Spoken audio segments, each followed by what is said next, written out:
ಕಾಂಗ್ರೆಸ್ ಪಕ್ಷದ ನಿಲುವೇನು, ಸಾರ್ವಜನಿಕರಿಗೆ ಕ್ಲಾರಿಟಿ ಕೊಡಬೇಕು. ಒನ್ ನೇಷನ್ ಒನ್ ಎಲೆಕ್ಷನ್ ಮಾಡಬೇಕು ಅಂತ ಅಂದಾಗ ವಿವಿಧ ರಾಜ್ಯಗಳಲ್ಲಿ ವಿವಿಧ ಸಮಯಕ್ಕೆ ಚುನಾವಣೆಗಳು ನಡೀತಾ ಇದೆ. ಅದರ ಪರಿಸ್ಥಿತಿಗಳೇನು, ಯಾವ ರೀತಿ ಅವರು ಆಡಳಿತವನ್ನು ನ್ಯಾಯ ಕೊಡ್ತಾರೆ ಅನ್ನೋದನ್ನು ಸ್ಪಷ್ಟೀಕರಣ ಕೊಡಬೇಕು. ಒನ್ನೇ ನೇಷನ್ ಒನ್ ಎಲೆಕ್ಷನ್ ಅಂತಕ್ಕಂಥದ್ದು ಸುಲಭದ ಮಾತು.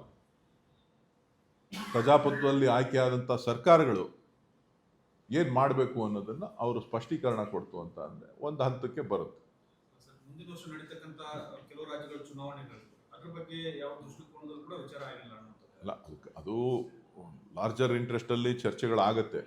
ಈಗ ಅವರು legislature party parliamentary party committee ಬಂದು ಕೆಲವು ಮಾಹಿತಿಯನ್ನು, ಎಲ್ಲರ ಅಭಿಪ್ರಾಯವನ್ನು ಸಂಗ್ರಹಣೆ ಮಾಡಿದ್ದಾರೆ. ಅದು ಲೋಕಸಭೆಯಲ್ಲೂ ಕೂಡ ಚರ್ಚೆ ಆಗುತ್ತೆ. ಲೋಕಸಭೆ ರಾಜ್ಯಸಭೆಯಲ್ಲಿ ಏನಾಗುತ್ತೆ ಅನ್ನೋದನ್ನು ಕಾದು ನೋಡೋಣ. ಅಲ್ಲ, ರಾಜಕೀಯ ಅಜೆಂಡಾ ಅಲ್ಲ, ಒಂದೇ ಸಾರಿ ಇಡೀ ದೇಶದಲ್ಲಿ ವ್ಯವಸ್ಥೆಯನ್ನು ಬುಡಮೇಲು ಮಾಡ್ತಕ್ಕಂಥ ಒಂದು ಪ್ರಯತ್ನ. ದಂಡಯಾತ್ರೆ ವರ್ಷಕ್ಕೊಂದ್ಸಾರಿ ಹೋಗೋ ಬದಲು